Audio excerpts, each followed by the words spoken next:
noches. Es una inmensa alegría reencontrarnos en este para asistir al tercer ciclo que dimos en llamar Bioética en el mundo actual. El Ateneo de Cultura agradece la presencia de los más de 200 asistentes provenientes de distintos lugares del país y también del exterior. Recordamos que el Ateneo de Cultura de la ciudad de Santa Fe, República Argentina, tiene como objetivo la formación cultural, científica y humana, proyectando sus actividades a la comunidad universitaria, profesional y a la sociedad en general. Enmarcado en el espíritu de la búsqueda de Dios, tratando de vivir la fe en medio del estudio, el trabajo y todas las actividades ordinarias, tratando de convertir así todos los momentos y circunstancias de la vida en ocasión de encuentro con Dios y el servicio a los demás y a la mejora de la sociedad. En esta oportunidad nos convoca una temática de gran actualidad, la bioética, aprovechando el cumplimiento de los 50 años de esta disciplina, cuando en 1970 el bioquímico estadounidense Van Rensselaer Potter utiliza por primera vez el término de bioética y desde entonces la nueva disciplina se instala y difunde por todo el mundo. Recordamos que este ciclo está dirigido a quienes buscan conocer el estado actual y perspectivas de esta disciplina en general y profundizar en algunos de sus campos como los cuidados paliativos, la naprotecnología y el transhumanismo en particular. Para ello, hemos convocado especialistas de primer nivel, tanto nacionales como del exterior. Esta es la iniciativa a la cual desde el Ateneo de Cultura de Santa Fe queremos convocarlos a participar y por la cual agradecemos desde ya vuestra participación. Unas palabras sobre cómo será el desarrollo de cada conferencia del ciclo. La duración aproximada de cada encuentro es de 1 hora, dejando media hora al final para las preguntas que vayamos recibiendo durante la disertación y al final de la misma en la plataforma a través del icono de preguntas y respuestas ubicado en la pantalla. Vuelvo a reiterar que para asegurar la correcta conectividad de la conferencia, la misma fue grabada hoy por la disertante y al final de la misma, la doctora estará en vivo para responder las preguntas que vayamos recibiendo. Antes de presentar a la disertante de hoy, vamos a agradecer en primer lugar a los auspiciantes que nos acompañan durante todo el ciclo y que lo hacen posible. Capitel Constructora Sociedad Anónima de la ciudad de Santa Fe. Sancor Seguros, empresa de primer nivel en el rubro de aseguradoras. Y Prevención Salud, sistema de medicina prepaga del grupo Sancor Seguros. Cuidados del Litoral, equipo de profesionales dedicado a la prestación de salud con enfoque en la internación domiciliaria. Y Sanatorio Garay de Santa Fe. Adhieren también a este ciclo el Instituto de Bioética Jérôme Lejeune de la Universidad Católica de Santa Fe y la Comisión de Derecho Médico y Bioética del Colegio de Abogados de la provincia de Santa Fe, primera circunscripción. A todos y a cada uno de los mencionados, muchas gracias. Ahora sí, damos comienzo a la conferencia de hoy titulada Naprotechnology, la verdadera reproducción asistida. La fecundación in vitro suplanta, no cura.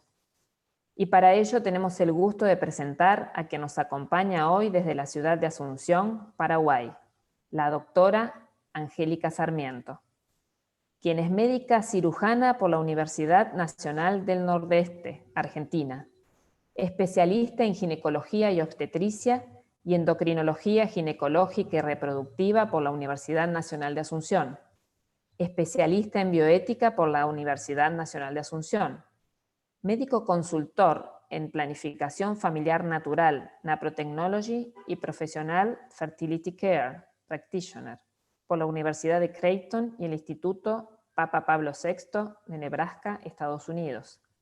Médico consultor en cuidado de fertilidad certificada por la Academia Americana de Profesionales Fertility Care. Directora General de eCare, Atención Integral para la Mujer, el Matrimonio y la Familia en Paraguay.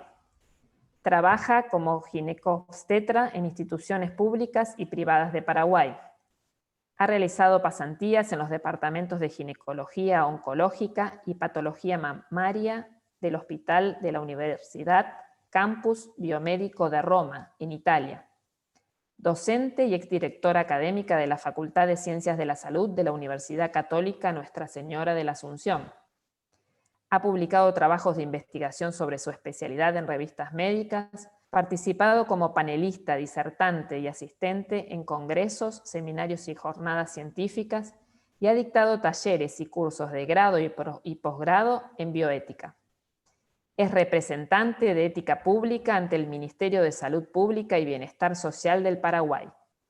Bienvenida, doctora Angélica Sarmiento. Tiene usted la palabra.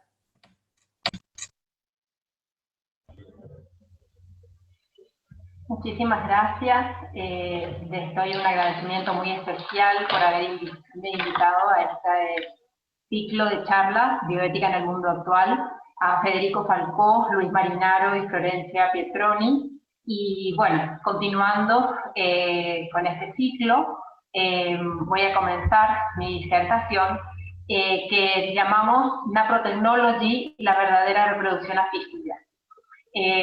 Queremos transmitir la idea de que la fecundación in vitro suplanta la reproducción humana, pero no cura la infertilidad.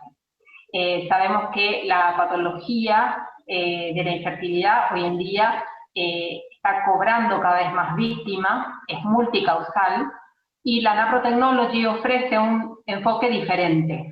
Es una tecnología diagnóstica y terapéutica al servicio de la procreación natural, que busca las causas y trata esos obstáculos que se presentan a la fertilidad para que después los matrimonios puedan lograr la fertilidad de los hijos en forma natural.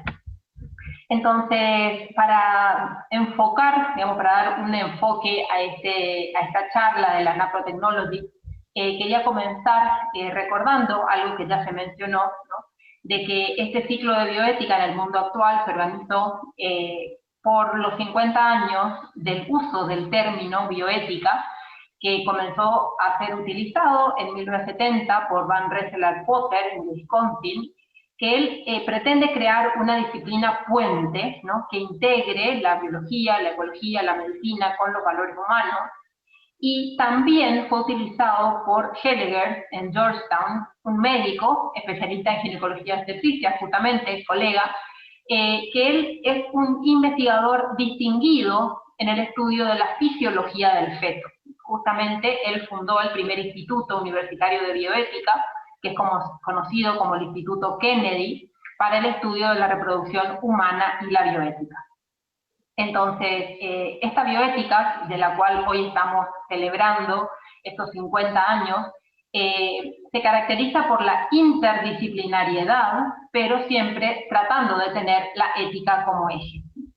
Entonces, también voy a encuadrar esta disertación dentro de lo que es la bioética personalista, de las cuales los principios fueron descritos, delineados por Monseñor Helios Grecia, que ya estos principios fueron mencionados por el doctor Jorge Nicolás Laperrière en su primera charla de este ciclo, Hacia dónde va la bioética, pero por la importancia quiero volver a destacarlo.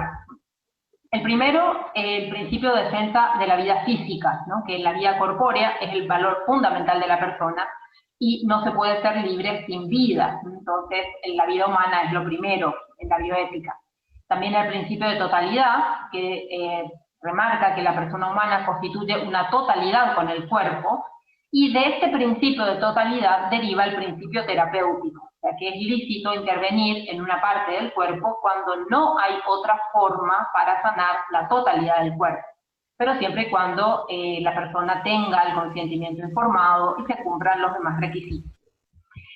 También el principio de libertad y responsabilidad, responsabilidad frente a las otras personas, frente a sí mismo, a la vida de uno mismo, frente a la vida de los otros hombres y también de los demás seres vivos, de la ecología, del planeta. Y por último, el principio de sociabilidad y subsidiariedad, que incluye de alguna manera la solidaridad. Bueno, entonces, como dice el primer principio, ¿no? Lo fundamental es la vida humana y a eso nos dedicamos. Eso es lo que trata la naprotecnología, sobre cuidar la vida humana y tratar de traer vida al mundo y concretamente cuidar la fertilidad de la pareja, cuidar la fertilidad de la mujer. Esto fue delineado por todo un equipo que se desarrolla al Fertility Care, cuidado de la fertilidad, del cual nuestro centro, iCare, es miembro de este grupo Fertility Care a nivel mundial. Para comenzar a poder explicar lo que es la naprotecnología, tenemos que recordar lo que es la fertilidad. Entonces, para que un matrimonio sea fértil, hace falta que la mujer tenga, en primer lugar, a nivel del cuello uterino, algo denominado moco cervical, que es una sustancia que se encarga de la capacitación espermática. También es necesario que tenga un óvulo maduro, capaz de ser fecundado, que tenga indemnes el útero, las trompas, que tenga dentro del útero el endometrio bien preparado. Entonces, claro, siempre cuando hablamos de causas de infertilidad, estamos hablando de un montón de elementos que pueden estar dañados. Y en el caso del hombre necesitamos que pueda aportar el espermatozoide, el cual tiene que tener una forma adecuada, una motilidad adecuada, tiene que tener también un número adecuado. Y una vez que se unen este óvulo con este espermatozoide, entonces son capaces de dar una nueva vida, una nueva realidad, formado por el 50% de los cromosomas provenientes de la madre, y el otro 50% de esta nueva vida son cromosomas heredados del padre. Entonces, la fertilidad no es algo fácil, es algo bastante complejo, y para poder entender tenemos que recordar un poquitito de cómo funciona el eje sexual de la mujer, que comienza en el cerebro. Entonces, vamos a recordar con este gráfico. En el cerebro se producen lo que se llaman las gonadotrofinas hipofisiarias, cuando comienza el ciclo de la mujer, que comienza el día 1 de la menstruación. A nivel del cerebro se produce una hormona que se llama folículo estimulante. Como su nombre lo indica, esta hormona estimula los folículos que están en el ovario. Entonces, en el ovario hay un montón de folículos que son como unas casitas, adentro de las cuales están los óvulos. Entonces, con esta hormona folículo estimulante, van creciendo los folículos dentro del ovario. Y a medida que estos folículos crecen, producen y se acumula dentro del folículo y también pasa a la sangre, una hormona que es muy importante en el ciclo sexual de la mujer, que es el estrógeno. Entonces, el estrógeno pasa a la sangre, y cuando el estrógeno va pasando a la sangre, tiene sus funciones en todo el cuerpo, pero principalmente en el endometrio, que es la capa más interna del útero, que es la que se cae durante la menstruación, pero que después, con el aumento del estrógeno, se vuelve a formar esa cunita, ese colchoncito dentro del útero, que es donde va a venir a implantarse el bebé en el caso de que haya un embarazo. También, cuando el estrógeno está alto, a nivel del cuello del útero se produce este moco transparente, como una clara de huevo, que la mujer puede observar fácilmente al higienizarse a nivel de los genitales externos. Este moco hace posible que los espermatozoides sean capacitados, sobrevivan dentro del cuerpo de la mujer, esperando el momento de la ovulación. El moco se produce antes de la ovulación, ¿no? Inmediatamente antes del momento de la ovulación. Entonces, cuando se produce el pico de estrógeno, ese pico estimula nuevamente al cerebro para que se produzca otra hormona, que es la LH, la hormona luteinizante, que viene, actúa a nivel del ovario para que se produzca la ovulación, o sea, la salida del óvulo, y ese óvulo pasa a las trompas, donde espera la llegada del espermatozoide para ser fecundado.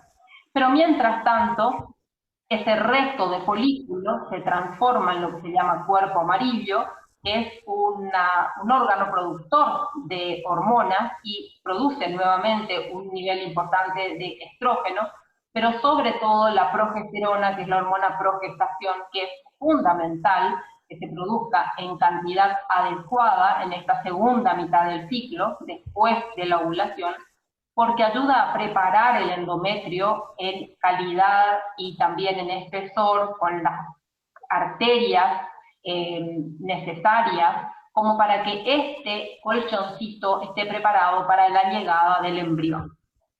Entonces, cuando la mujer se observa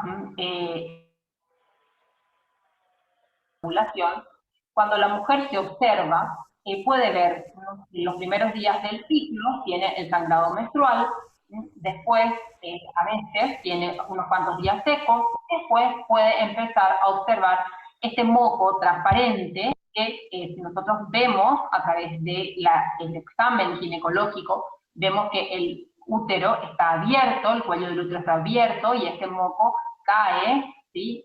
Chorrea, podríamos decir, y puede ser observado en los genitales externos. Entonces la mujer va notando todos los días que tiene moco, que son los días fértiles, por eso tiene este dibujito de un bebé. Hasta que llega un día, que es el último día, que se observa este moco transparente, elástico, que da sensación de lubricación, y la mujer marca ese día como día pico. Posteriormente vemos que al día siguiente del pico, el cuello del útero sigue abierto, aunque ya exteriormente no se observa ese moco tipo pico, y en el cuarto día post pico ya se ve que el cuello está totalmente cerrado. Entonces vemos que el cuello del útero juega un papel fundamental para la fertilidad y sobre todo el moco juega un papel fundamental para la fertilidad. Cuando se estudia este moco en el microscopio, vemos, ¿no es cierto?, que en un microscopio óptico se ve así como en hojas de helecho, cristaliza como en hojas de helecho, pero cuando se ve con un microscopio electrónico vemos que este moco forma canales a través de los cuales van a ir nadando los espermatozoides. Y cuando vemos con un microscopio que muestra una imagen como en 3D, vemos como este moco fértil aquí forma, ¿no es cierto?, una estructura tridimensional que sería similar como a un panal de abejas, digamos, ¿no?, en los cuales cada una de las aberturas, cada uno de los canales, le permite ingresar a los espermatozoides que tienen una forma normal. Mientras que los espermatozoides que no son normales no pueden entrar. Y al mismo tiempo vemos que antes de que haya el moco tipo pico, antes de que haya el moco fértil y también después, a nivel del cuello del útero se observa un moco que tiene una estructura que es como una malla que impide el acceso de los espermatozoides al útero. Por lo tanto, solamente en los días en los que hay este tipo de moco fértil, es que pueden ingresar los espermatozoides al útero, y solamente esos días son los días fértiles. Entonces, como decíamos antes, el óvulo, cuando se produce la ovulación, sale del ovario, es absorbido por la trompa, y generalmente en este tercio externo del útero, de la trompa, perdón, es donde se produce la unión del óvulo con el espermatozoide. Ingresa la cabeza del espermatozoide, donde está el material genético, a la zona pelúcida, y se une posteriormente ese material genético, dando origen a una célula nueva, totalmente nueva, única, que es un embrión unicelular. Ese embrión unicelular tiene las características de que es una célula que se autorreproduce, es una célula que tiene vida, y si uno estudiara los cromosomas, vería que tiene cromosomas humanos. Entonces, Como tiene movimiento y se autorreproduce, es un ser vivo, como tiene cromosomas humanos, es un ser vivo humano. O sea que es un ser humano, es una persona, por más de que tenga una sola célula en ese primer instante de la concepción. Pero después, rápidamente, a medida que ese embrión es transportado a lo largo de la trompa, ya se empieza a multiplicar en 2 células, 4 células, 8 células, de tal manera que cuando está ya a punto de ingresar al útero, tiene esta forma, que se le suele llamar como de mórula, con mora, porque parece una mora, y después, cuando ya está dentro del útero, tiene esta forma que se llama blastocito, y que es capaz de autoimplantarse dentro del útero materno, es capaz de autoimplantarse en el endometrio, porque tiene como unos pseudópodos que le permiten adherirse, integrarse e invadir el endometrio materno para producir la implantación y posteriormente ponerse en contacto con la circulación materna para unos días después empezar ya a alimentarse de la sangre materna. Entonces, lo recién expuesto es toda la parte física, ¿no es cierto?, que es aportada por la mujer y por el hombre. Pero no podemos perder de vista la dimensión trascendente, ¿no? Tenemos que tener en cuenta la presencia de Dios junto a los esposos, porque el alma no la pueden dar los padres, por lo tanto Dios está allí para infundir el alma espiritual.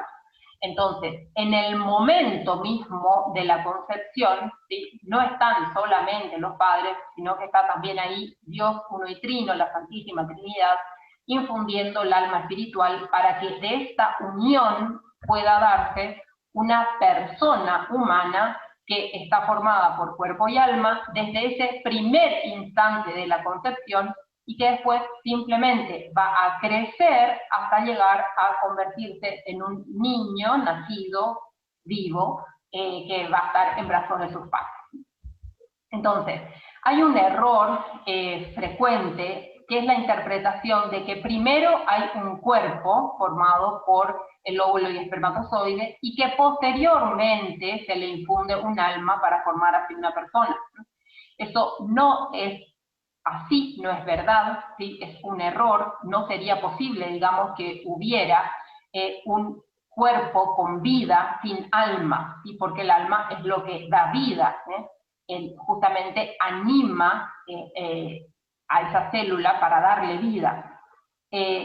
Lo verdadero es que al mismo tiempo es que se unen el óvulo de la mujer, el espermatozoide y la infusión del alma para en ese mismo momento formar una persona, ¿no es cierto?, con cuerpo y alma, que después va a crecer hasta nacer. Entonces, no hay ningún tiempo previo, digamos, en el cual este embrión sea una cosa o un ser no humano que pueda ser manipulado en un laboratorio con fines utilitarios. Entonces, si uno tiene una visión verdaderamente personalista de la sexualidad humana, esto exige el respeto por toda la persona, y de hecho, todo el desarrollo de la teología del cuerpo, la valoración de la sexualidad, ha representado como una revolución copernicana, ¿no? O sea, así como antes se pensaba que el Sol daba vueltas alrededor de la Tierra, y después se describió que en realidad es la Tierra la que da vueltas alrededor del Sol, de la misma manera, por mucho tiempo, y todavía hoy, mucha gente cree que la sexualidad es algo que se basa y que gira en torno a los genitales.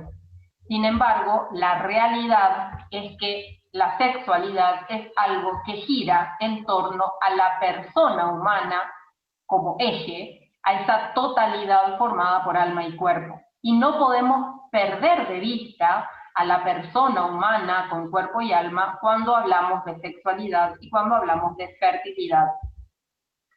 Entonces, muchas veces se ha hecho hincapié en que la planificación familiar natural es un sistema católico de planificación familiar. Y esto en cierta medida es cierto, en cuanto que los fundamentos filosóficos y antropológicos de la planificación familiar natural fueron desarrollados en la Iglesia Católica por autores católicos. Tenemos como antecedentes al Papa Pío XI, que escribió la Casti Connubii, al Papa Pío XII, que ya en el discurso a la Unión Italiana de Obstetras Católicos habla de esto. También el beato Papa Pablo VI, hoy San Pablo VI con la Humanae Vitae, San Juan Pablo II con todo el desarrollo de la teología del cuerpo. Y es clave realmente en el desarrollo de todo lo que es la planificación familiar natural, la carta encíclica Humanae Vitae de San Pablo VI, que escribió sobre la regulación de la natalidad el 25 de julio de 1968. Hay un punto, el número 24, que se dirige a los hombres de ciencia, y dice: queremos ahora alentar a los hombres de ciencia, los cuales pueden contribuir notablemente al bien del matrimonio y de la familia y a la paz de las conciencias. Uniendo sus estudios, se proponen aclarar más profundamente las diversas condiciones favorables a una honesta regulación de la procreación humana. Es de desear, decía el Papa, en particular, que según el augurio expresado ya por Pío XII, la ciencia médica logre dar una base suficientemente segura para una regulación de nacimientos fundada en la observación de los ritmos naturales. Y esto es lo que hoy realmente tenemos. De este modo, decían los científicos y en especial los católicos, contribuirán a demostrar con los hechos que, como enseña la Iglesia, no puede haber verdadera contradicción entre las leyes divinas que regulan la transmisión de la vida y aquellas que favorecen un auténtico amor conyugal.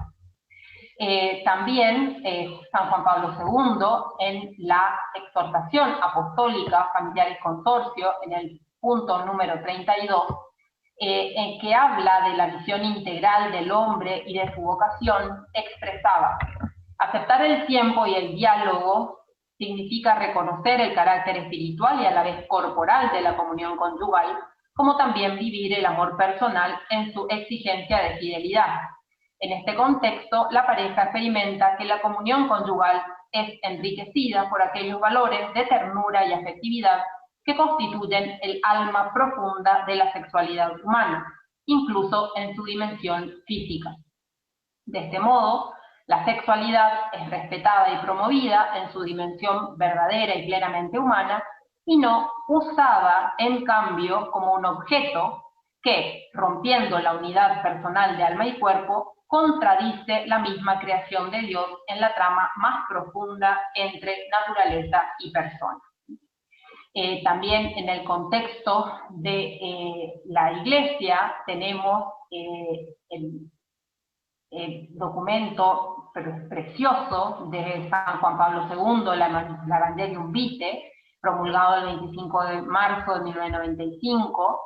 También la Congregación para la Doctrina de la Fe publicó la instrucción Donum Vitae sobre el respeto de la vida humana naciente y la dignidad de la procreación, cuando el cardenal Joseph Ratzinger era el prefecto, el 22 de febrero de 1987, y posteriormente la Congregación para la Doctrina de la Fe publicó la instrucción Dignitas Persona sobre algunas cuestiones de bioética, publicado en el papado de Benedicto XVI el 8 de septiembre de 2008.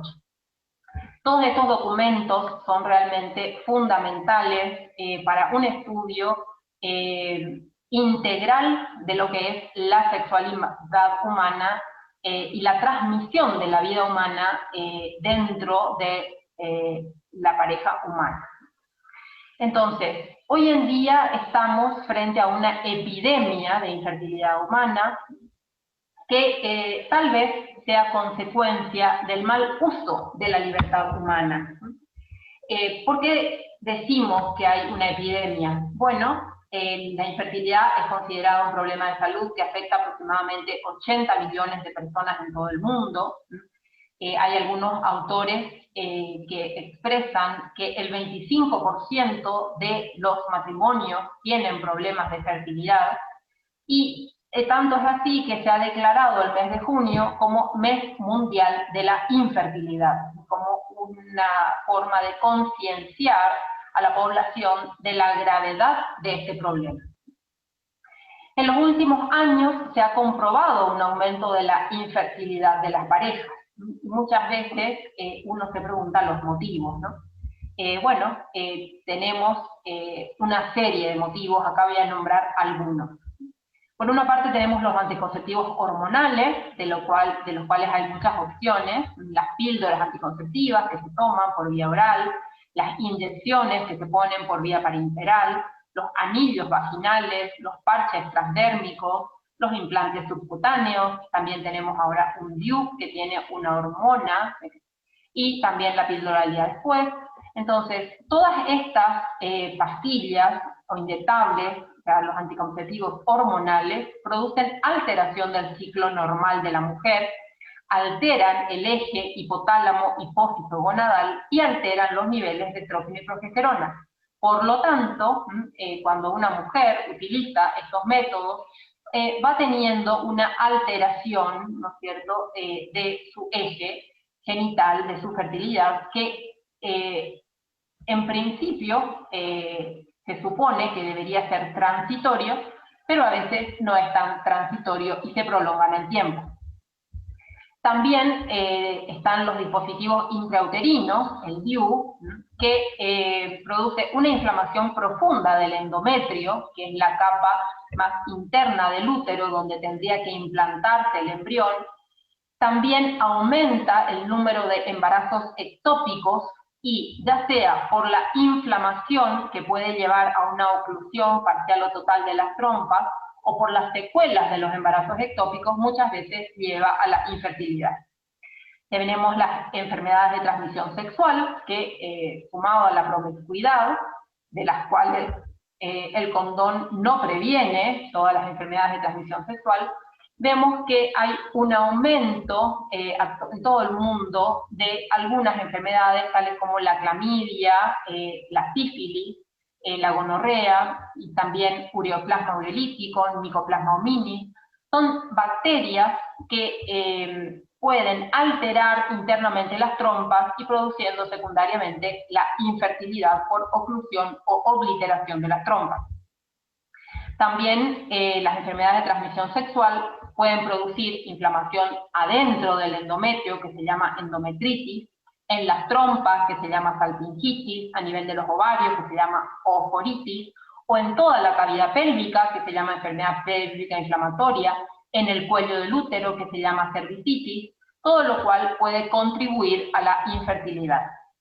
Tenemos también el virus papiloma humano, como uno de los virus de transmisión sexual, que produce lesiones a nivel del cuello del útero, que muchas veces requieren para su tratamiento hacer una sección de parte del cuello del útero con un instrumento que se llama LIP, sacando un cono, ¿no es cierto?, de ese cuello del útero, lo que posteriormente podría llevar a una alteración en la producción del moco cervical y por lo tanto también producir una alteración de la fertilidad. Además, sabemos que la Organización Internacional para Investigación del Cáncer, de la OMS, ha publicado de que el uso prolongado de la píldora anticonceptiva aumenta el riesgo de cáncer cervical hasta 4 veces en mujeres que tienen HPV. Acá tenemos, por ejemplo, ya como esta lesión inicial, que es una mancha blanca en el cuello del útero, progresó a un cáncer cervical. Por supuesto que una mujer con cáncer cervical hay que sacarle el útero y eso implica una infertilidad posterior, ¿no? Tenemos también otra causa muy importante, que es el estrés, ya sea psicológico o orgánico. El estrés es la causa de los trastornos de ansiedad, de la obesidad, de la disfunción sexual, el mundo 21, una copia de un artículo. El estrés mantenido y la ansiedad pueden producir alteraciones hormonales en la mujer que llegan a inhibir la ovulación, y también las situaciones de estrés tienen repercusión en la actividad hormonal de los hombres, pudiendo disminuir la producción de espermatozoides. Otra causa de esterilidad o de infertilidad es la postergación del embarazo. Muchas veces no tenemos en cuenta que la probabilidad de que una mujer se quede embarazada va descendiendo a medida que avanza la edad. Una mujer de 30 años tiene aproximadamente el 20% de probabilidades de quedarse embarazada cada mes, mientras que una mujer de 40 años solamente 5%. Se cree que actualmente en muchos países las mujeres están empezando a tener hijos por primera vez a los 32,7 años, 37 años, mientras que lo ideal sería entre los 22 y los 30, físicamente hablando. ¿Y cuáles son las causas por las cuales se retrasa la maternidad? Bueno, muchas veces es la situación laboral, o la incertidumbre económica, o el desarrollo de la carrera profesional, o sea que tengo que estudiar en la facultad, después tengo que hacer el máster, después tengo que hacer el doctorado, después tengo que hacer el postdoctorado, después tengo que conseguir un trabajo, después tengo que viajar, bueno. Y también otro problema es la falta de pareja estable, ¿no? Los abortos provocados también son una causa de infertilidad, ¿no es cierto? No solo por todas las alteraciones psíquicas que produce, sino también porque muchas veces se producen sinequias uterinas posteriores a los legrados, lo cual altera la cavidad uterina, produciendo infertilidad. También tenemos causas inmunológicas, las intolerancias alimenticias, que es un motivo de infertilidad que está siendo cada vez más estudiado por su aumento en su frecuencia. Tenemos también hábitos tóxicos, de los cuales el tabaco y el alcohol son los más importantes, pero también hay factores ambientales nocivos, tales como la irradiación, los campos electromagnéticos, el calor excesivo a nivel genital, que puede llevar a la infertilidad masculina, contaminación del aire, pesticidas, solventes, plásticos. Está muy documentado ahora el tema de los ftalatos, que tiene efectos similares a los hormonales, pudiendo alterar también el eje hipotálamo y hipófiso gonadal, tanto en el hombre como en la mujer. Bueno, metales pesados que producen contaminación. También tenemos la comida, el gran problema de la comida chatarra, que promueve la inflamación pélvica, genera obesidad, insulinoresistencia, hipertensión arterial, diabetes, elevación del colesterol y los triglicéridos en sangre, etc. Y altera, ¿no es cierto?, especialmente en aquellas mujeres que tienen obesidad, insulinoresistencia, una alteración de la ovulación, muchas veces ligado al desarrollo de ovarios poliquísticos, etc. Y por último vamos a mencionar la endometriosis y la endosalpingiosis, que es una variedad de endometriosis cuya causa es aún desconocida, pero que es la responsable de un gran número de causas de infertilidad. Un gran número de casos de infertilidad se deben a la endometriosis, cuyos números están aumentando. Entonces, ¿qué solución ha propuesto la medicina? Bueno, lo más conocido son las tecnologías de reproducción asistida, en las cuales tenemos algunas técnicas de baja complejidad que se limitan a la estimulación ovárica, y después las técnicas de alta complejidad que vamos a detallar más. La reproducción asistida, en realidad, se trata de una reproducción sustituida, ¿sí? Porque lo que se hace es, a través de un conjunto de técnicas que permiten la procreación fuera del proceso natural, se utilizan espermatozoides y se utilizan óvulos, pero de tal manera que no es necesario, o se excluye, digamos, la relación conyugal para obtener el hijo. ¿Qué técnicas son las más comunes? Bueno, la inseminación artificial, por una parte, y por otra la fecundación in vitro, que posteriormente requiere de la transferencia de los embriones al útero. Entonces, ¿en qué consiste la inseminación artificial? Bueno, por una parte, el hombre tiene que recoger el semen, después el esperma se introduce en el cuello del útero de la mujer, como vemos acá, con una jeringa, a través de la vagina, se coloca una cánula dentro del útero, y ahí, digamos, se introduce el esperma. La fecundación ocurre en la trompa de falopio y el resto del embarazo ya transcurre de forma natural. cabe destacar que el proceso por el cual se recoge el semen es un proceso no natural, que se produce fuera de la relación conyugal, y que es un método habitualmente no digno de ser el origen de una vida humana. Hablando de la fecundación in vitro, tenemos ya un mayor número de procedimientos, ¿no? Primero, la recogida del semen, que, como decíamos, generalmente es por autoestimulación del hombre. Posteriormente se recogen los ovocitos, que es un proceso complicadísimo que implica primeramente un tratamiento hormonal para estimular a los ovarios para que produzcan muchos óvulos.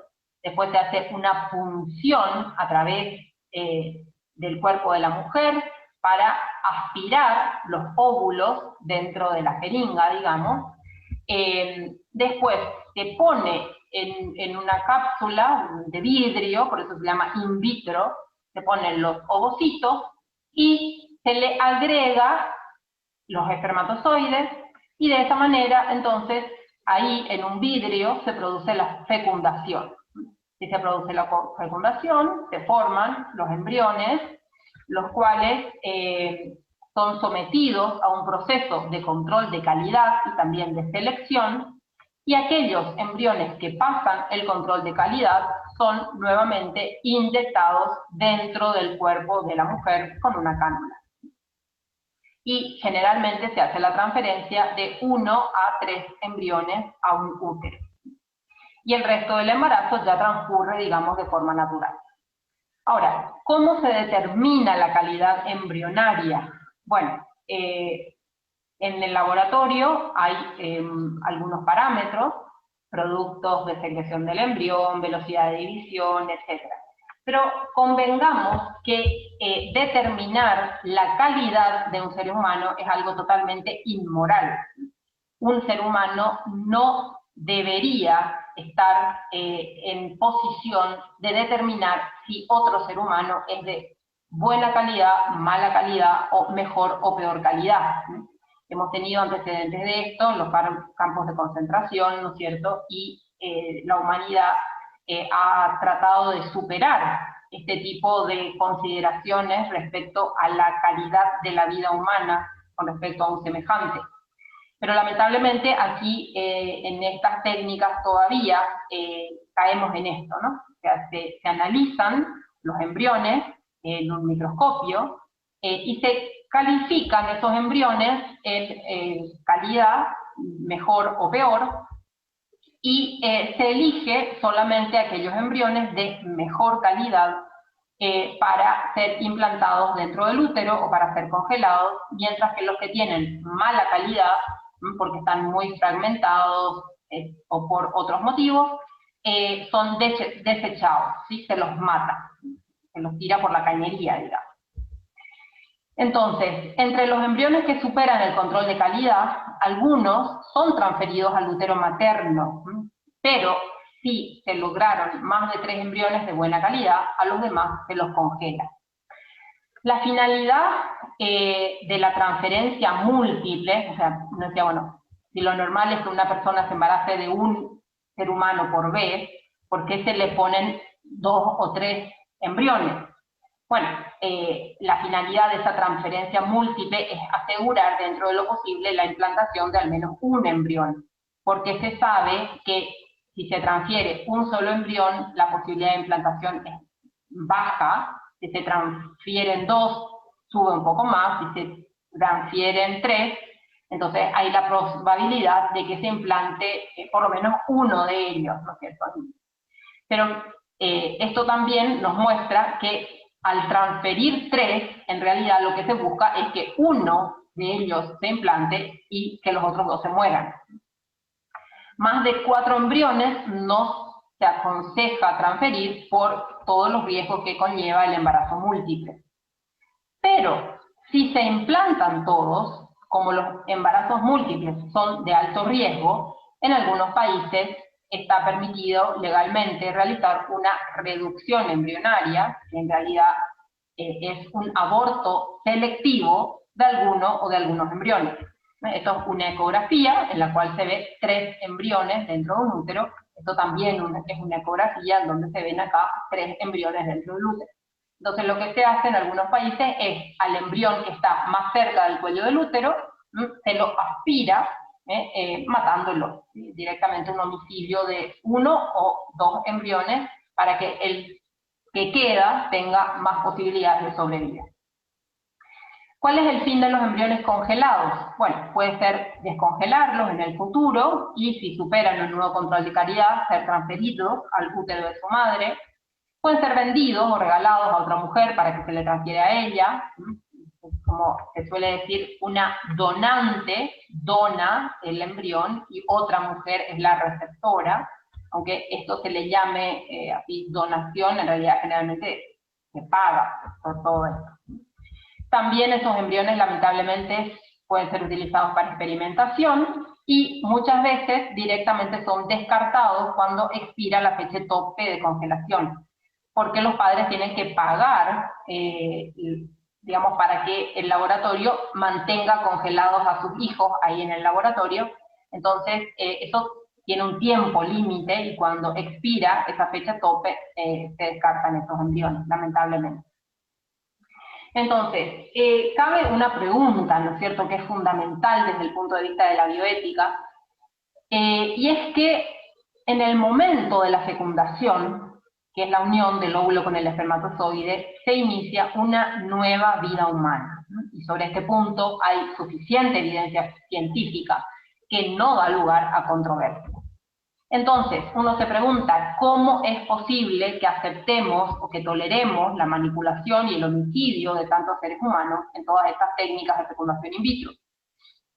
Ya sea la fecundación in vitro clásica o la ICSI, que es la intracitoplasmática.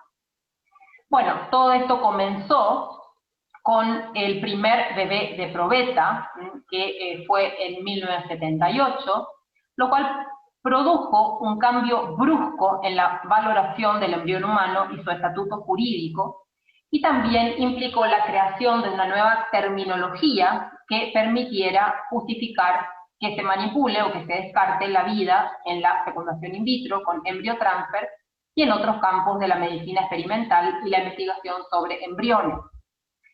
Ante el nacimiento de Louis Brown en 1978, esta es Louis Brown cuando nació, la reina de Inglaterra creó en 1982 una comisión para el desarrollo de principios para la regulación de la fecundación in vitro y la embriología. Pero el comité fue presidido no por un médico, ni por un genetista, ni por un biólogo, sino por una filósofa, María Warnock, de la corriente utilitarista, discípula de Hume. Entonces, si uno conoce mínimamente la corriente utilitarista de la filosofía, ya puede saber en qué concluyó el informe. En 1984, el comité publicó su informe final, conocido como Informe Warnock, el cual concluyó que el embrión humano debe ser protegido, pero que la fertilización in vitro y la investigación sobre embriones sería admisible hasta el día 14 post-concepción en que se desarrolla la línea primitiva. Y lamentablemente este informe fue utilizado posteriormente para legalizar la fecundación in vitro con embriotransfer, y ese límite totalmente arbitrario de 14 días, o sea, ese día en que se desarrolla la línea primitiva dentro del embrión, tuvo más peso en la opinión pública y por supuesto más rédito económico que la voz de genetistas, médicos y biólogos, que incluso en el mismo informe Warnock expresaron, ¿no es cierto?, su opinión al respecto en contra de las conclusiones logradas por la mayoría, digamos, ¿no?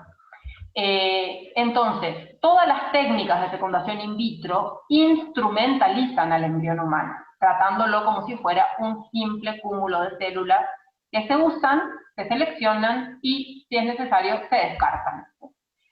Además, la congelación, también llamada crioconservación, además de instrumentalizarlo, expone al embrión a posteriores ofensas y manipulaciones experimentales, tales como la obtención de células madre troncales, lo cual causa la muerte del embrión, para investigar usos terapéuticos, la clonación con fines reproductivos o terapéuticos, la gestación de embriones humanos en úteros de animales o en úteros artificiales, la fisión gemelar, etc. En la fecundación in vitro heteróloga, que heteróloga significa que se hace con espermatozoides u óvulos de un donante, o sea, supuesto donante, porque en realidad es alguien que vendió sus células germinativas, que vendió sus espermatozoides o vendió sus óvulos a una pareja, conlleva además las secuelas del secreto, ¿no? Sería una mentira oculta, porque como el niño ve las fotos de que la mujer estaba embarazada, ¿no es cierto?, su supuesta madre, no puede adivinar que en realidad la madre biológica es otra mujer que vendió su óvulo. Lo mismo con el padre, ¿no es cierto? Y además está la paternidad, maternidad anónima y sus consecuencias psíquicas, emocionales, etc. Y el gran peligro de consanguinidad. Perdón. Porque muchas veces, ¿no es cierto?, con embriones que fueron obtenidos de una pareja en un procedimiento, uno de esos embriones se le pone a una pareja que va a tener un apellido y otros embriones se le pone a otra pareja. O sea que esos bebés van a tener otro apellido, pero van a ser más o menos de la misma época, de la misma edad, van a vivir en la misma ciudad probablemente, y puede ser que lleguen a enamorarse y casarse, ¿sí? Y pueden llegar a ser incluso hermanos de padre y madre, o hermanos de padre, o hermanos de madre, ¿no es cierto? Y eso implicaría, ¿no es cierto?, toda una cantidad de riesgo de consanguinidad con todo lo que ya conocemos que lo implica. Además, la fecundación in vitro establece entre quienes realizan la fecundación y el que van a hacer una relación de producción de un objeto.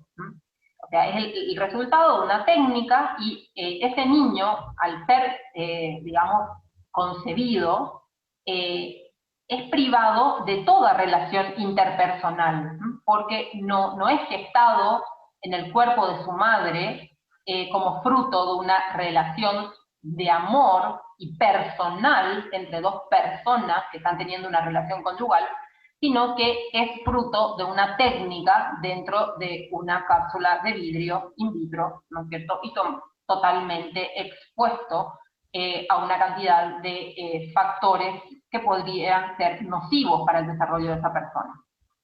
Hay miles de embriones congelados de los que nadie se siente responsable y que, como decía, muchas veces al llegar la fecha tope de expiración son descartados.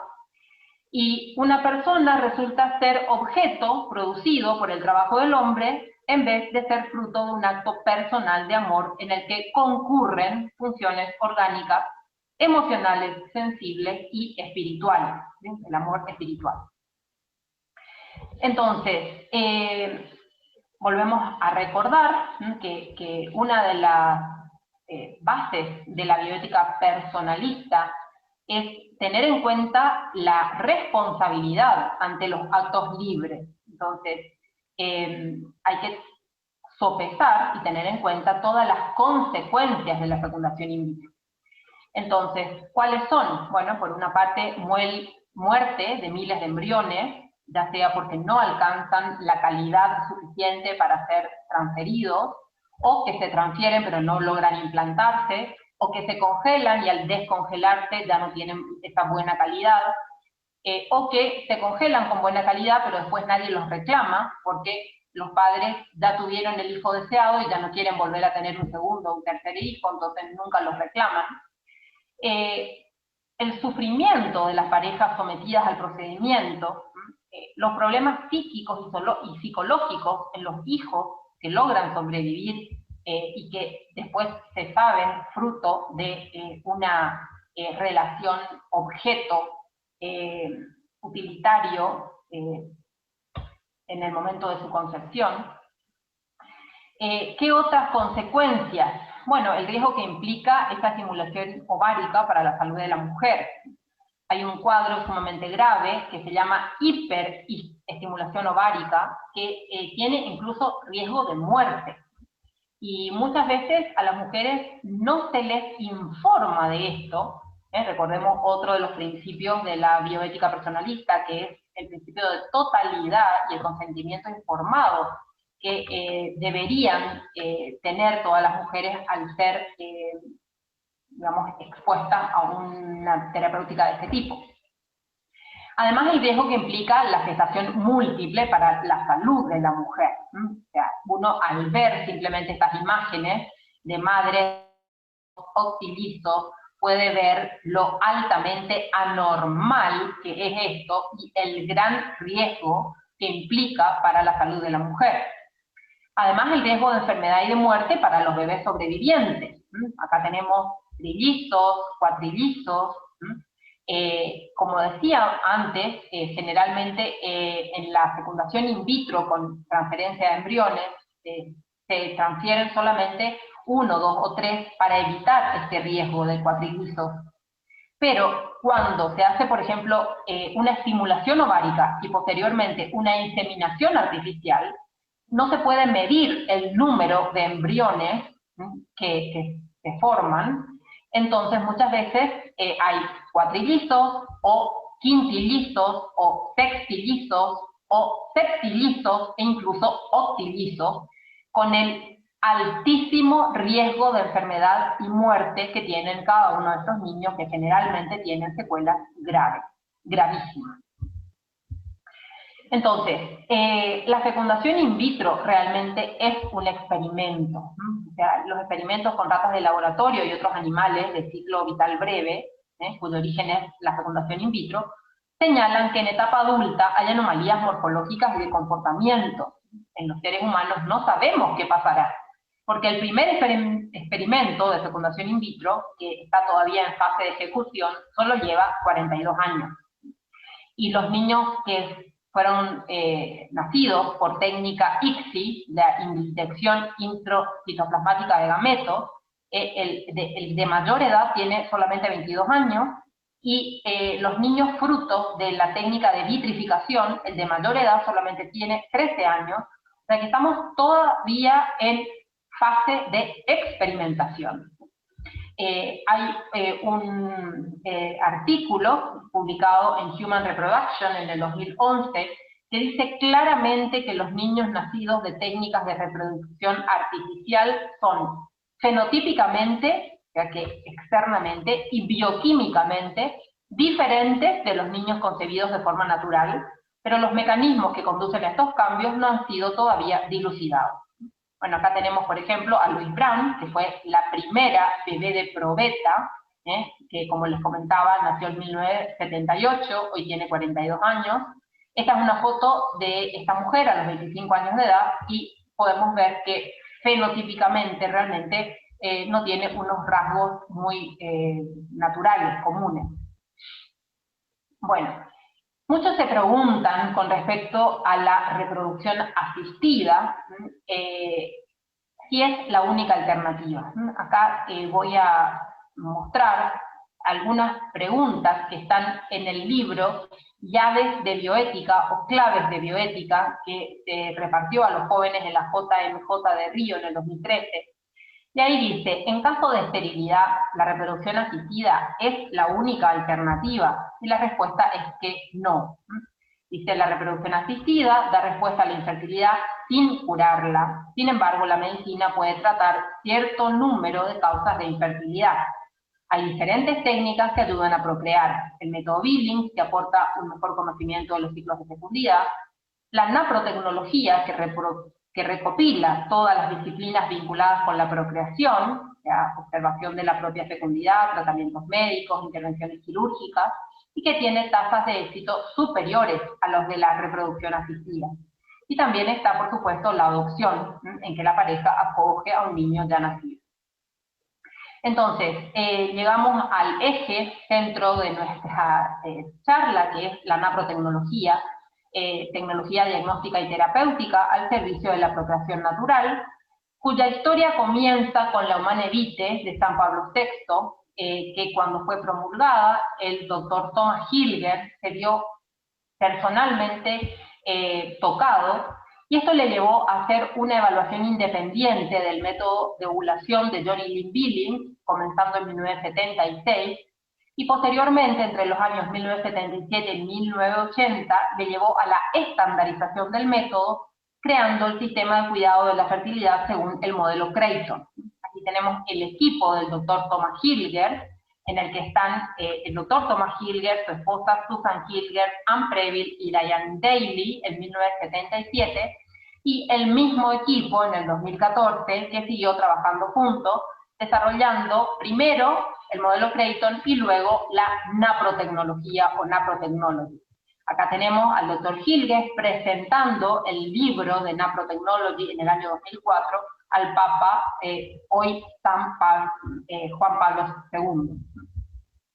Y yo tuve la gran suerte de estar presente cuando se celebró en abril de 2016 los 40 años del Fertility Care.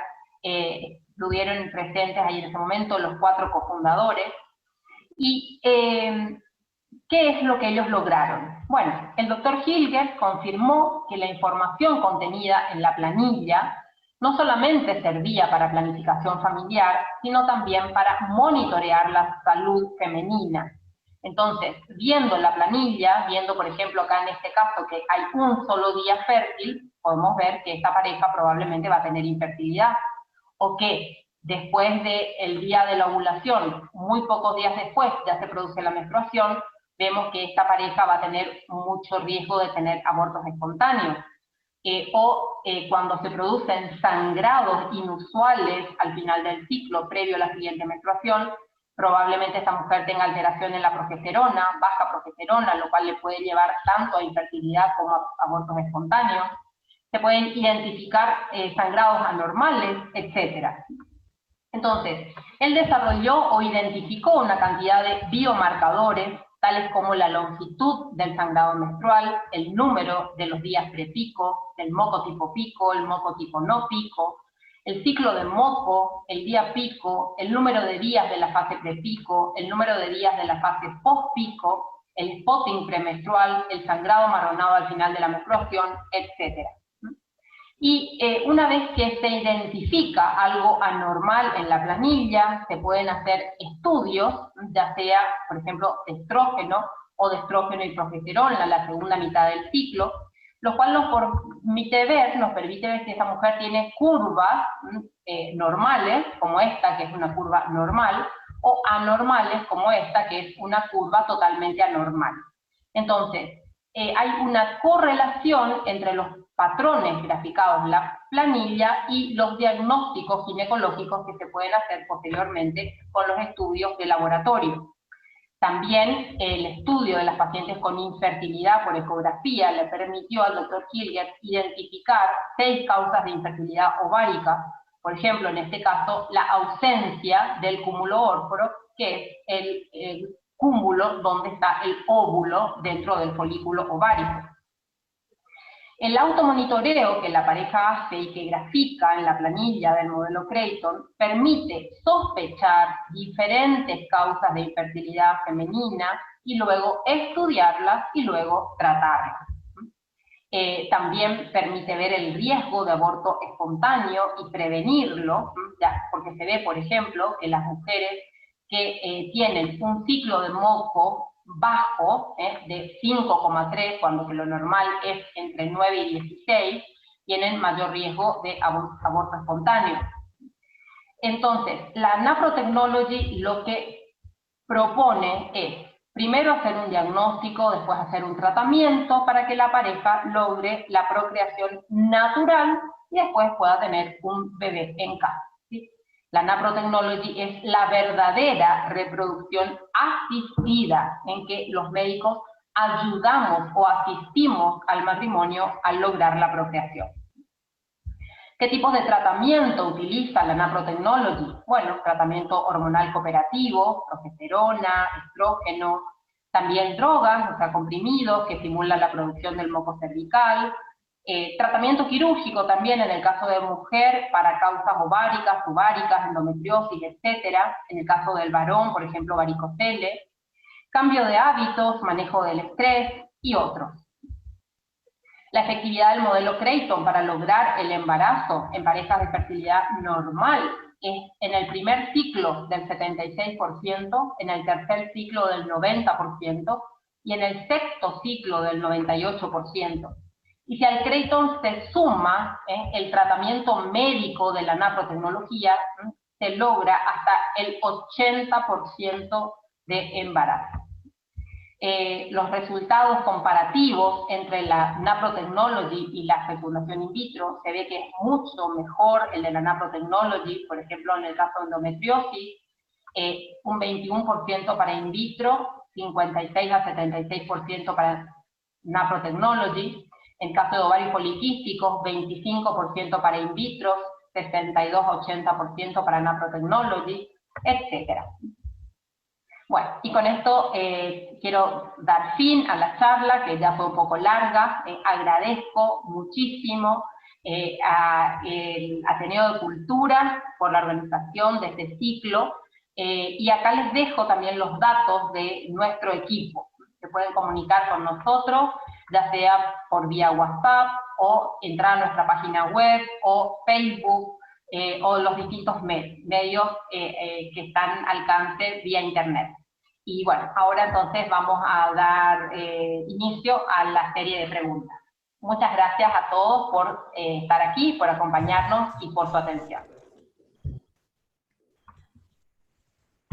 Muchísimas gracias, Angélica, por tu disertación. Y vamos a dar inicio entonces ahora a la sesión de preguntas que nos hicieron llegar y nos van haciendo llegar los participantes.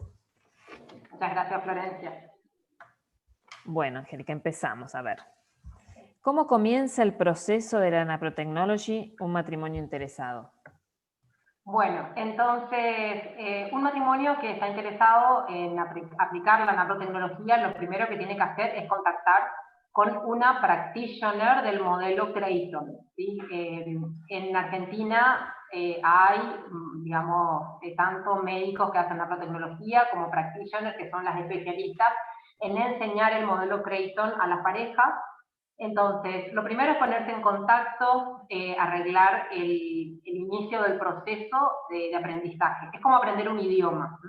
Así como cuando uno va a aprender inglés, ¿no es cierto? Tiene que tener un profesor, tiene que estudiar un manual, hacer las prácticas. Bueno, lo mismo pasa con el modelo Creighton, hay que aprender a leer el lenguaje del propio cuerpo, la mujer aprender a leer el propio cuerpo y el hombre aprender a leer el lenguaje del cuerpo de la mujer, que es algo, digamos, maravilloso, ¿no? Le ayuda muchísimo a la relación de pareja. Entonces, hay primero una sesión introductoria y después la mujer empieza a graficar, que a la mujer y el hombre empiezan a anotar las cosas en una planilla, y cada 15 días van teniendo sesiones de ajustes, de nuevas enseñanzas, se llaman sesiones de seguimiento.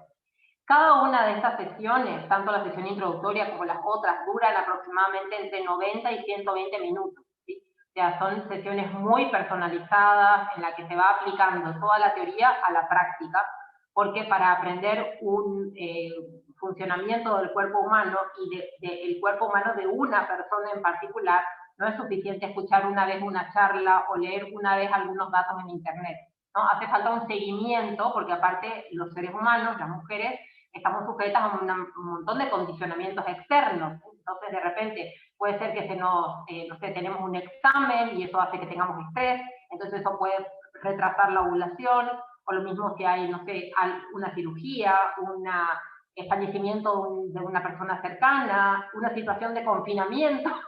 Entonces, hay un montón de cosas que de repente hacen que cambie el ritmo de la ovulación, entonces hay que ir teniendo ese seguimiento para aprender a detectar las situaciones en que puede haber, digamos, un doble pico de moco, o sea, un doble pico de estrógeno que produzca un doble pico de moco, etcétera, ¿no?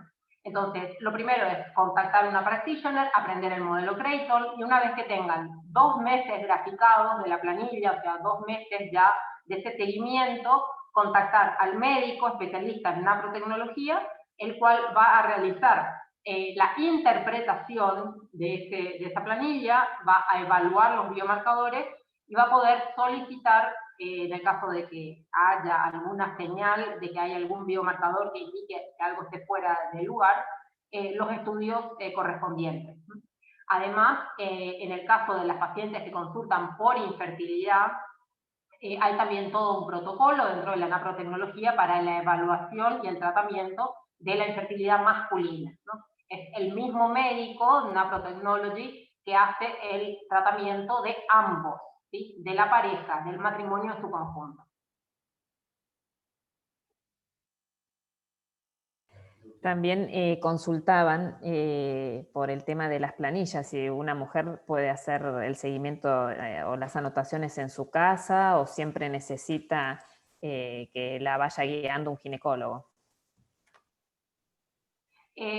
La mujer va haciendo las anotaciones en su casa, por supuesto, y al principio tienen, digamos, en el primer tiempo de aprendizaje, tiene este acompañamiento por parte de la practitioner, ¿no es cierto?, que van teniendo reuniones al principio cada 15 días, después cada un mes, después cada 3 meses, después cada 6 meses.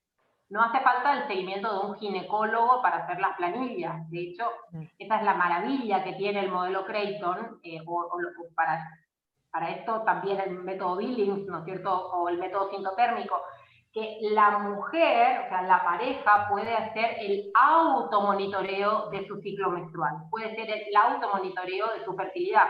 No hace falta que se esté yendo al ginecólogo o a una clínica de ecografía para que le estén diciendo todos los meses el monitoreo de su ovulación. La mujer puede hacer ese automonitoreo de su fertilidad a través del modelo Creighton, ¿no? Pero sí hace falta, al principio, el acompañamiento de la practitioner o el especialista que le está enseñando el modelo Creighton para aplicar los conceptos teóricos a ese caso concreto, y además después hace falta que el médico interprete esas planillas, interprete lo que ve y aplique los estudios diagnósticos requeridos para confirmar las sospechas diagnósticas y después aplicar la terapéutica indicada. Bien. Otra pregunta, Angélica. ¿Tienen algunas estadísticas con números en su equipo de trabajo en Paraguay que demuestren la efectividad del método? Me gustaría saber la edad de las mujeres que logran embarazo con Naprotechnology, diagnósticos y tratamientos que recibieron. Ok, sí, tenemos. Yo puedo compartir pantalla aquí un ratito. Pienso que sí, voy a probar. Bueno, acá le voy a pedir al anfitrión que me habilite la función de compartir pantalla para que yo pueda compartir aquí unas imágenes que tengo en mi computadora. Entonces, ahora, Angélica. ¿Cómo? Puedes probar ahora que ya estás habilitada. Perfecto, sí, ahora se me habilita. Entonces, voy a poner aquí, justamente, acá tengo un PowerPoint que había realizado hace poco tiempo para un pequeño trabajito que hicimos acá en Paraguay cuando se lograron los 100 primeros embarazos a través del modelo Creighton y la Naprotechnology. Esto fue un estudio retrospectivo que hicimos entre el 1 de abril del 2016 al 31 de agosto del 2020. Bueno, acá justamente tenemos esos datos que preguntaban, ¿no? Estos 100 primeros embarazos logrados a través del modelo Creighton o Naprotechnology se lograron, por ejemplo, 30 nacidos vivos nena, ¿sí? 34 nacidos vivos varones, también hubieron 14 abortos espontáneos, 3 embarazos ectópicos, y al momento de realizar el corte para el estudio, habían todavía 19 embarazos que estaban en curso. Pero también es lindo destacar que además de esos 100 embarazos que se lograron a través de digamos, el modelo Creighton y la Naprotechnology, estas mismas pacientes que se embarazaron por primera vez, digamos, o una primera vez con el modelo Creighton o Napro, después muchas se embarazaron nuevamente sin necesidad ya de nuevos estudios o sin una nueva utilización del método de planificación familiar natural, porque ya se solucionó el problema que tenían, ya sea del hombre o de la mujer. Entonces después lograron un segundo embarazo o un tercer embarazo sin necesidad de nuevos estudios y tratamientos. Entonces, además de estos 100 primeros embarazos, habían 11 más, de los cuales 27% eran mujeres, 27 varones, hubieron 9 abortos espontáneos y 37 estaban en curso. Las edades de las mujeres al lograr el primer embarazo, ¿sí? Es muy significativo, porque fíjense, solamente el 23% de estas mujeres estaban en este sector entre los 23 y 30 años. O sea, de hecho, son menos las mujeres que tenemos que consultan por motivos de infertilidad y que sean, digamos, menores de 35 años. Pero de todas las que lograron embarazo, solamente un 23% tenían entre 23 y 30 años. Un 49,5% de las pacientes tenían entre 31 y 35 años. ¿Sí? Acá tenemos, este rojo es las pacientes que tenían 31 años, que son un 11%, estas 32 años, estas 33 años, 12 pacientes, y acá 35 años, 14 pacientes, lo que representa un 15,4%. E incluso tenemos un 27,5% de pacientes que se embarazaron con más de 36 años. O sea, 4 pacientes con 36 años, 7 pacientes con 37, 7 pacientes con 38, 3 pacientes con 39, no hubo ninguna con 40 años, pero hubo 3 pacientes que se embarazaron con 41 años, e incluso una paciente que se embarazó con 42 años y llegó a término y tuvo una beba preciosa. ¿Sí? Entonces, con respecto a las edades, bueno, pienso que esta pregunta queda respondida. Esto también es interesante de ver, las mujeres que vinieron a comenzar el proceso de Naprotechnology, muchas de ellas, muchas de las parejas, ya habían realizado estimulación ovárica con coito programado o inseminación artificial o fecundación in vitro. Por ejemplo, habían hecho un ciclo de alguna de estas técnicas, o 2, o 3, o 4, e incluso más de 4 ciclos de estimulación ovárica. Y fíjense que en la pregunta si habían logrado embarazo con estas técnicas de reproducción, el 89% de las pacientes no había logrado embarazo, y un 10% sí había logrado embarazo con estas técnicas, pero había culminado el embarazo en un aborto. O sea, ninguna de las pacientes que había quedado embarazada con una de estas técnicas de inseminación artificial, fecundación in vitro o estimulación ovárica y coito programado había llegado a término.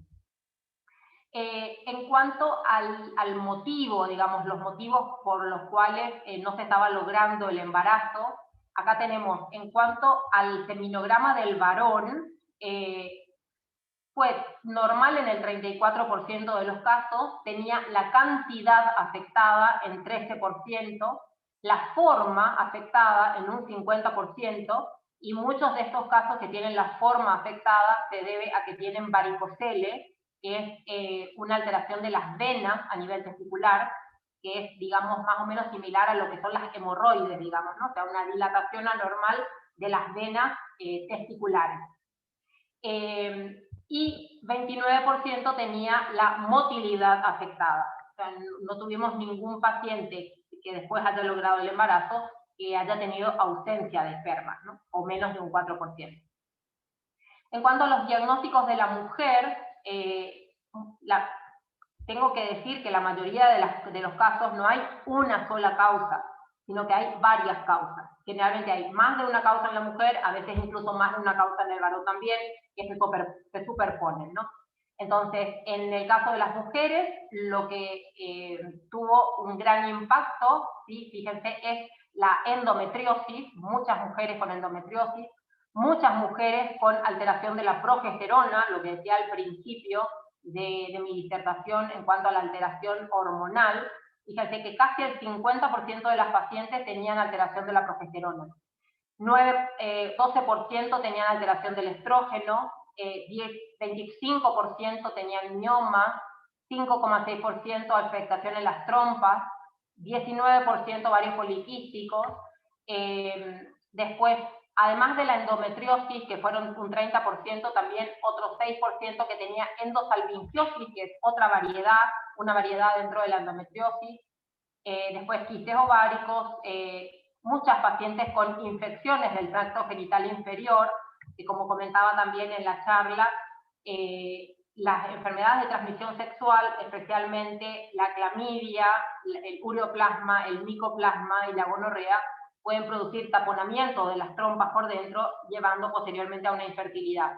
En nuestra estadística, la infección que se encontró en un mayor número de casos fue el ureoplasma urealyticum. Y estas, como son bacterias, se pueden tratar con antibióticos, siempre y cuando se haga el diagnóstico. Bueno, como les decía antes, también con respecto a las causas, la mayoría de los casos se superponen. Fíjense, en 44% de los casos había causa masculina y también causa femenina. Solo en un 2% de los casos hubo solo causa masculina, en un 37% de los casos había solo causa femenina, y en un 17% de los casos las parejas no tenían, o sea, no tuvieron un diagnóstico de fertilidad, sino que solamente con el modelo Creighton lograron embarazarse, no tenían un problema médico. En cuanto al tipo de diagnóstico, también se ve un cierto porcentaje de pacientes que, por ejemplo, acá son el varón y acá la mujer, un cierto porcentaje de pacientes cuyo problema son las intolerancias alimenticias que generan un problema inmunológico mediado por anticuerpos, a veces anticuerpo IgA, a veces anticuerpo IgG, que, bueno, interfiere, digamos, con la fertilidad normal. Bueno, muchos casos de pacientes con causas hormonales, causas físicas que requirieron cirugía, tanto en la mujer como en el hombre, causas físicas que no requirieron cirugía. Bueno, y en cuanto a los tratamientos, acá tenemos, en el 50% de los casos requirió tratamiento con progesterona, tratamiento cooperativo con progesterona en la segunda mitad del ciclo para que se pueda preparar bien el endometrio para la implantación. Un 10% también requirió tratamiento con estrógeno, tratamiento cooperativo en la fase lútea. En un 5,7% tratamiento por hiperprolactinemia, una hormona que estaba alta. Otras hormonas, por ejemplo las hormonas tiroideas.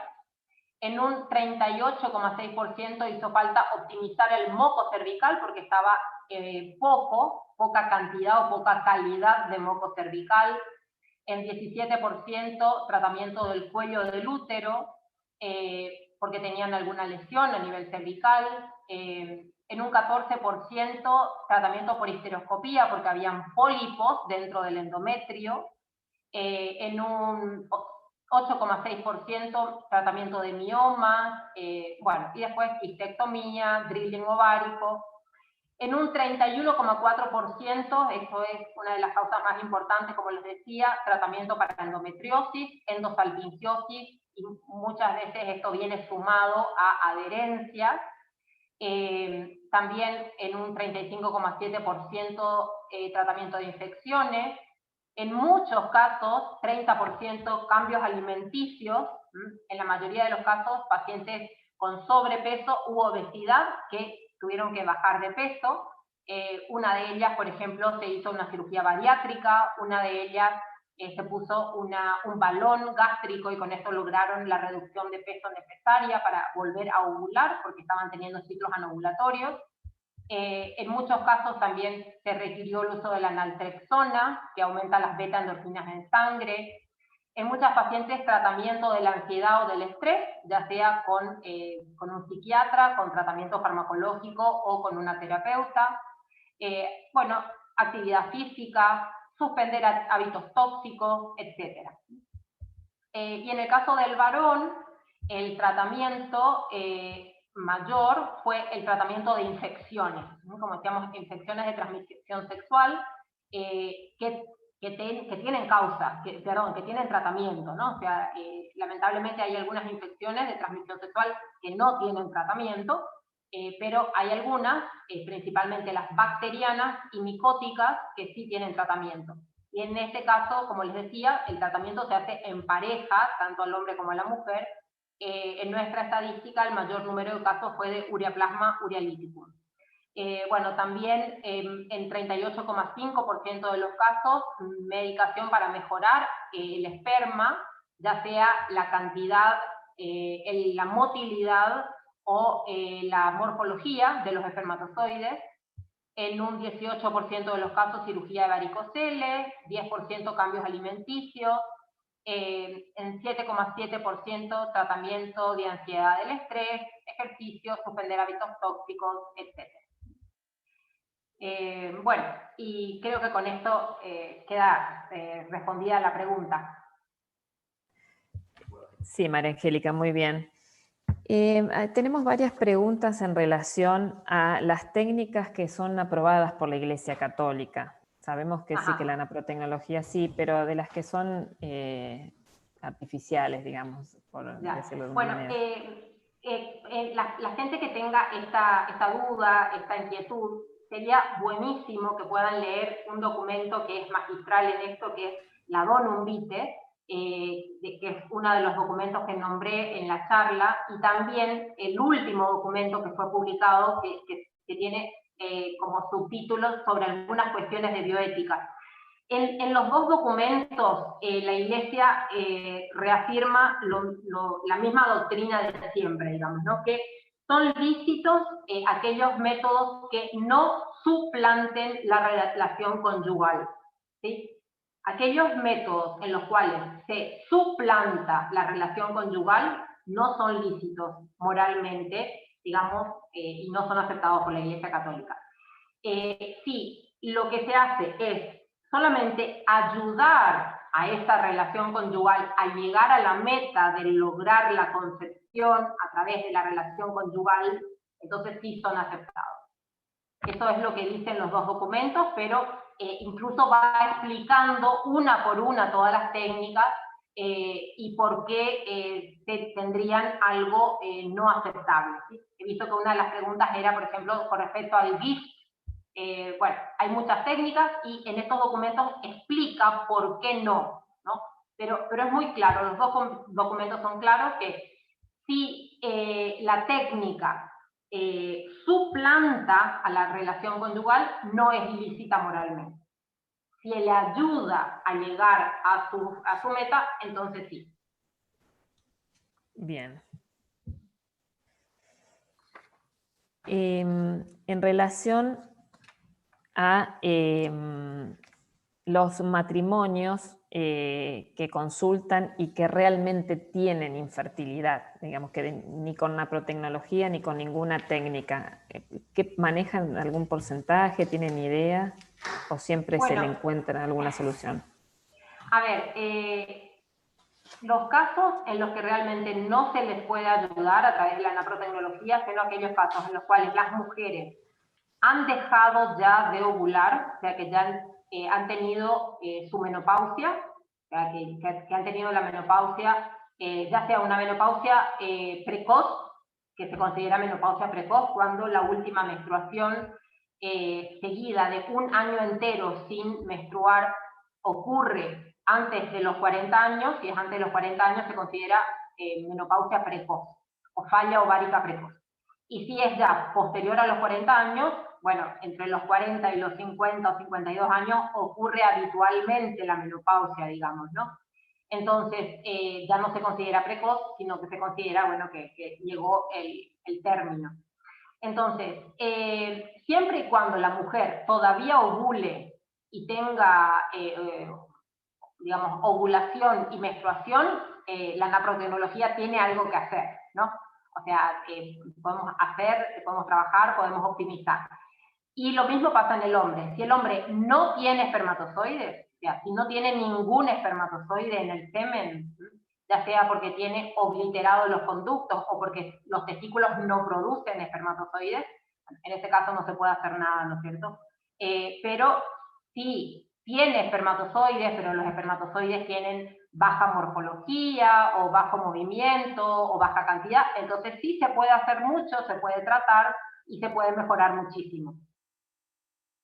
Entonces, ¿cuál es el porcentaje? Yo les diría que es mínimo el porcentaje de las pacientes que consultan, ¿sí?, y que realmente no tienen óvulos o no tienen espermatozoides. Bien, nos consultan también si acá en Argentina y en América Latina se pueden consultar a profesionales para poder llegar a la fertilidad, digamos, lograr, ¿no? Sí, en Argentina hay especialistas de Naprotechnology y también en América Latina, en casi todos los países hay. Entonces, yo los invito, si quieren, pueden entrar a nuestra página web y al final de nuestra página web, que es esta, iCare, que es www.fertilitycare.com.py, hay links, ¿sí?, con Fertility Care Centers of America, FCCA. Entonces, en la página web de Fertility Care Centers of America, que es FCCA, está el link al fondo, digamos, abajo de toda nuestra página web, ahí hay un mapa en donde se puede entrar, un mapa de todo América, Estados Unidos, México, América Central y toda América del Sur, donde están los centros habilitados, los centros afiliados de Fertility Care. También en nuestra página web está un link, por ejemplo, con Naprotec de España, ¿sí?, porque he visto que había gente inscripta de otros lugares del mundo. También está el link con la página de Naprotecnología de Argentina. Entonces, hay muchísimos profesionales, ¿sí?, y incluso, aunque no hubiera algún profesional Fertility Care en la provincia o en la ciudad en donde vive la persona, nosotros atendemos por videollamada, ¿sí? O sea, pueden llamar o pueden mandar un WhatsApp a este número nuestro y se les da un turno por videollamada y les atendemos así por Zoom, y pueden estar en cualquier parte del mundo, ¿sí? De hecho, de estos embarazos que yo he mencionado, estos 100 primeros embarazos, tenemos varias pacientes de Uruguay, pacientes de Argentina, bueno, del norte de Argentina, donde no hay practiciones, digamos, argentinas propiamente, también en Perú, en Estados Unidos, en El Salvador. Entonces, hoy por hoy, con la tecnología, realmente que prácticamente no hay fronteras, y gente que esté en cualquier parte del mundo puede aprender si tiene una computadora o un celular con el cual hacer una videollamada por Zoom. Bien. También consultan por practitioner en Colombia, y en realidad sí. Sí, acá nosotros estamos en Santa Fe y también hay, así que hay justo una pregunta. Así que bueno, y otra más, que hay otra preguntita, es si las planillas son las mismas que las del método Billing. No, no son las mismas. Cada método tiene sus instrucciones y sus planillas propias. Pero lo importante es contactar a un profesional y aprenderlo bien y aplicarlo bien, ¿sí? Digamos, el método Billing es muy bueno, pero el modelo Creighton aporta mucho más, ¿sí? Lo importante es hacerlo bien, aprenderlo bien. El plus que tiene el modelo Creighton es que a través de los biomarcadores se pueden hacer muchos cálculos, ¿sí? Cálculo del score de moco para ver que está en cantidad y en calidad suficiente, cálculo del score de menstruación, cálculos de la estabilidad de la fase post-pico. Realmente es mucho más específico y permite obtener los biomarcadores que posteriormente nos dan la pauta de algunas alteraciones para que nosotros podamos hacer los estudios diagnósticos, hacer el diagnóstico y posteriormente la terapéutica. Acá hay una pregunta que nos hace Sandra, dice: ¿es posible que funcione la técnica Naprotechnology en mi pareja que tiene diagnosticado varicocele grado 2 o es necesaria la cirugía?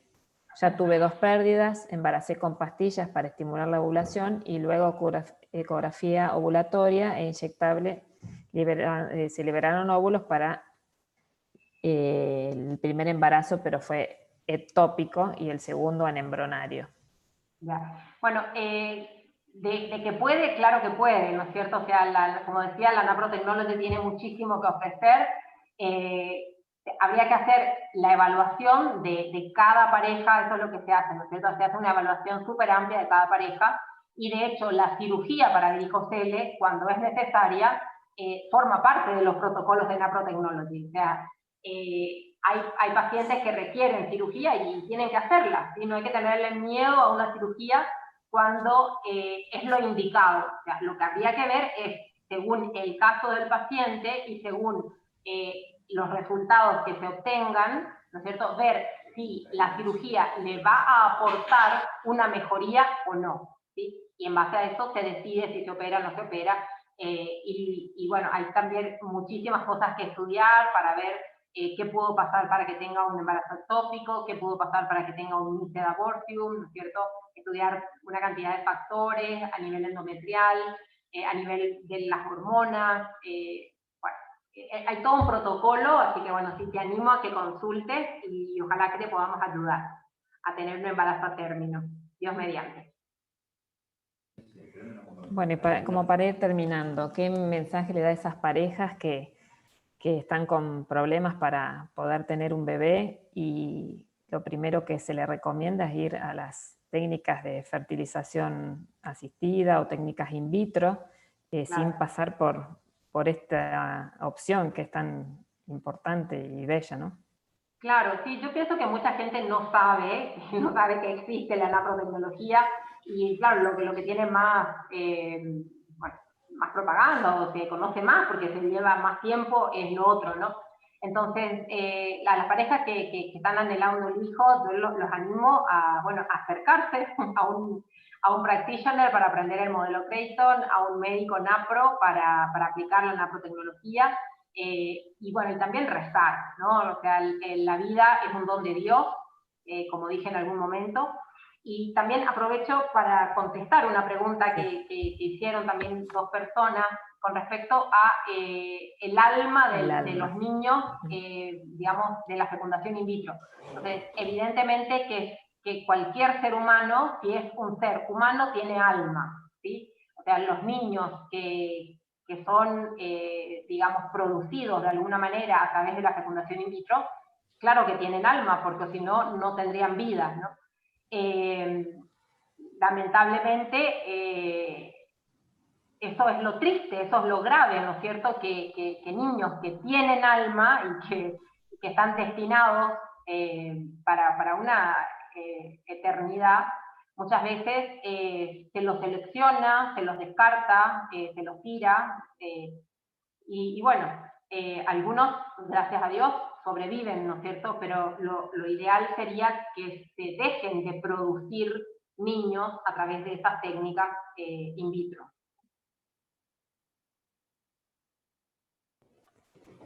Bueno, ya no sé si quieren que hagamos alguna pregunta más, pero nos quedaron montones de preguntas, Angélica, que sí, algunas están relacionadas y creo que las fuiste respondiendo con tu exposición, pero seguramente te las vamos a enviar para ver si se las podemos contestar.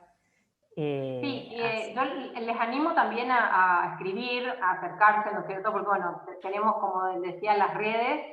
Entonces, si escriben en el Facebook, si escriben en nuestra web, de alguna manera les vamos a contestar, ¿sí?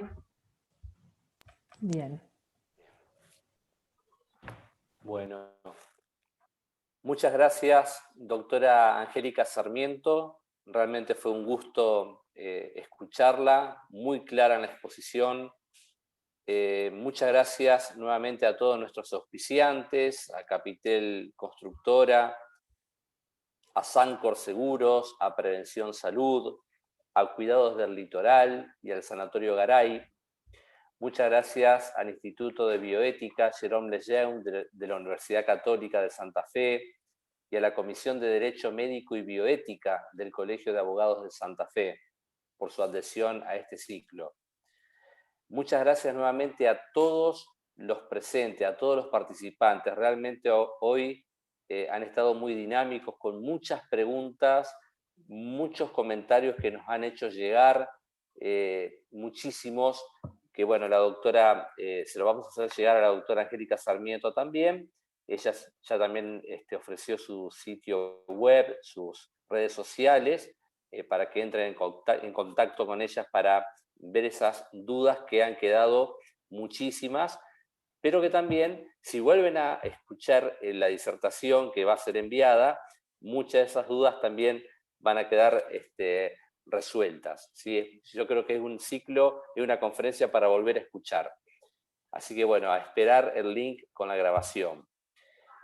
Así que muchas gracias a todos los participantes por todos los comentarios, las preguntas, e invitarlos a participar e inscribirse a la próxima conferencia, que es la última de este ciclo de bioética en el mundo actual, que va a tener lugar el próximo miércoles, no martes, próximo miércoles 18 de noviembre, a esta misma hora.